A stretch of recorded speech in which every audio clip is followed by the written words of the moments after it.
Hello everyone and welcome to Edusurg Clinics. I am Dr. Gunjan Desai and today we are going to start the final video in our discussion on diverticulitis, and this is one of the most important videos where we are going to summarize what we have discussed and highlight the high topics for you for rapid revision after discussing the surgical options and how we select them in various indications for diverticulitis. So in the previous video, we already saw the medical management and when these patients need surgery.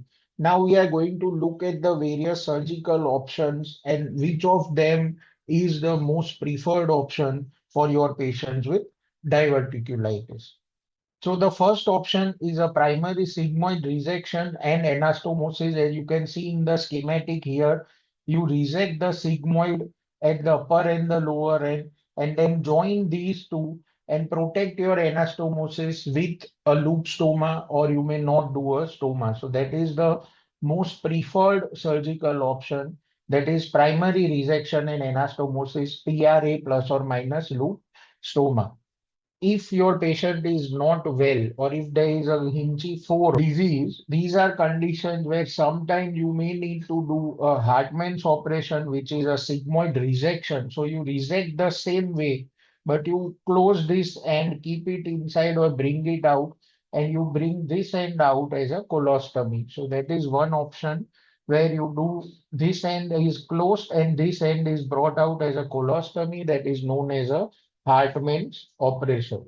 The next is peritoneal lavage, and this is coming up in a big way in Hinchey III disease, where you just do a laparoscopic or an open lavage with or without suture ligation of the perforation site and with or without a diversion stoma. So you don't touch the primary disease, you just give lavage, put drains, exteriorize a part of intestine as a stoma, or don't do a stoma, and some groups suggest suturing the primary perforation site, but usually not a part of the procedure. So these three are the most common surgical options that you will see across your books: PRA plus or minus loop stoma, Hartmann's operation, and lavage with or without suture ligation of the perforation with or without a stoma. Then you have a three-stage procedure where you just do a proximal colostomy. What that means is you just bring this part out. Then you do a colectomy with anastomosis, and then you do a stoma reversal. So that is a three-stage procedure. And then you have a damage control surgery, more like the lavage option, which is followed by a primary resection anastomosis with or without a loop stoma. So these are the various surgical options that you have for these patients. When we compare the PRA group with the Hartmann surgery, remember that PRA is superior to Hartmann in elective setting. It has lower morbidity and mortality, and it has a higher stoma reversal rate of 90% versus a Hartmann procedure where the reversal rates are only 60%. What that means is that nearly one-third of the patients who undergo Hartmann will never undergo a stoma reversal. So PRA is preferred in cases of elective diverticulitis, failed conservative treatment in Hinchey 1 and 2, and selected cases of Hinchey 3 and 4. Whereas a Hartmann procedure is done in patients who have peritonitis, who are unstable, or who are poor surgical candidates. The reversal operation, like I said, is more commonly done in PRA than compared to Hartmann procedure. Now, going into laparoscopic lavage, it is studied predominantly in Hinchey 3, which is a purulent peritonitis. The technique involves 4 to 10 liters of warm saline lavage without any adhesiolysis. Like I said, don't touch the primary site. Usually, perforation closure is not performed. The advantage is that there is a shorter operative time and it avoids stoma in selected patients. The risk of sepsis remains, and this is not suitable for Hinchey 4, where there is fecal peritonitis or malignancy. When we see the various studies comparing the laparoscopic or open lavage versus resection, there is the ladies trial, which is the Lola arm, Dilala trial, Scandiv trial, and Lapland trial. Four trials which are multi-center RCTs predominantly include Hinchey 3 in Dilala and ladies trial, Hinchey 1 to 3 in Scandu trial and Hinchey 3 in Lapland trial. Most of them compare laparoscopic lavage versus sigmoid resection. Only Dilala compares laparoscopic lavage versus Hartmann procedure. Results are there is higher major morbidity with lavage and higher reintervention rate, similar hospital stay. So lavage is not recommended routinely and it is not superior to resection.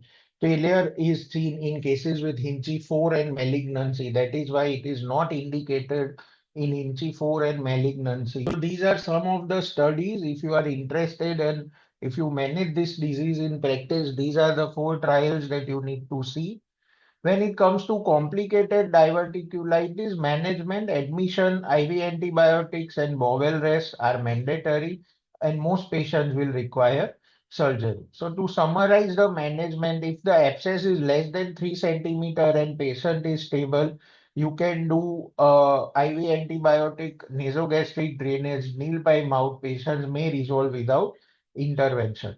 After intervention, you can do a colonoscopy at 4 to 6 weeks to rule out differentials and malignancy, and then do an elective surgery for a single stage resection and anastomosis. Abscess is more than 3 centimeter, non-resolving, free air. You will need a percutaneous drainage. If there is a failure of drainage, patient goes for surgery. Here you may need to do a Hartmann or at least a stoma if you are doing a PRA.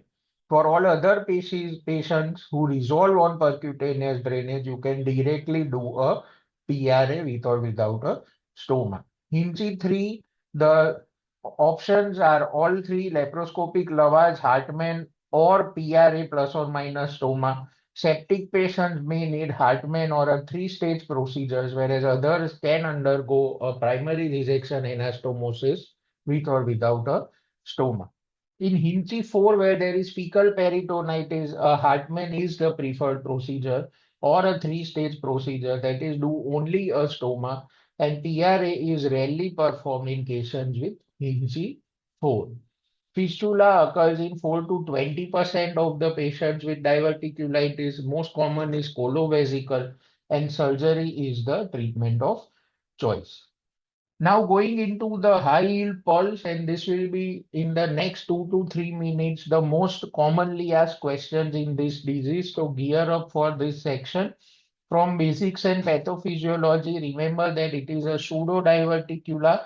The muscular layer is not there.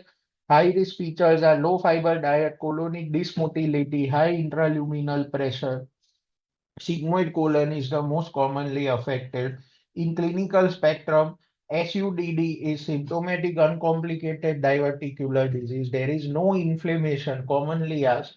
Acute diverticulitis is inflammation of diverticula. What constitutes complicated diverticulitis? It can be an abscess, perforation, fistula, obstruction, or bleeding. In diagnosis and imaging, gold standard is a CT abdomen pelvis with oral and IV contrast. Hallmark CT signs are fat stranding and bowel wall thickening. Colonoscopy is contraindicated in the acute phase and usually done after 4 to 6 weeks. When it comes to classification, Hinchey classification is for acute diverticulitis. The one that we follow now is modified Hinchey classification. Remember that grade 3 is purulent peritonitis and 4 is fecal peritonitis.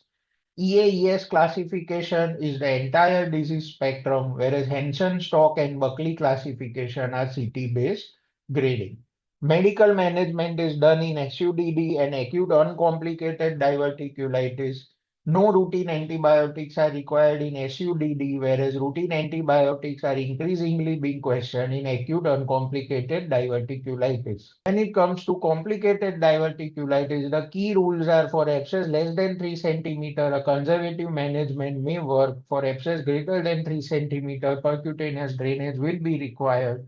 For Hinchey 3 and 4, surgery is mandatory. When it comes to surgery, the preferred option is primary resection and anastomosis with or without a stoma. Hartmann is a high morbidity procedure with low reversal rates. Remember that reversal rates are only 58%. That means that one third of the patients will not achieve a stoma reversal. Damage control surgery is a three-stage procedure useful in patients with septic shock. Laparoscopic lavage is considered in Hinchey III patients. Remember the trials that we have discussed. Hinchey IV and malignancy are basically factors that lead to failure of lavage. So CT for diagnosis, Hinchey for surgery, PRA is preferred over Hartmann, and lavage only for selected Hinchey III. Most of your questions will fall into this. Most of your practice will also be based on these points. So I hope that completes your entire understanding on the series of diverticulitis. If there are any parts in this series that you have not understood, go through these videos, see it as a complete topic, and that should be enough for you to understand and apply concepts on the disease of diverticulitis. Thank you.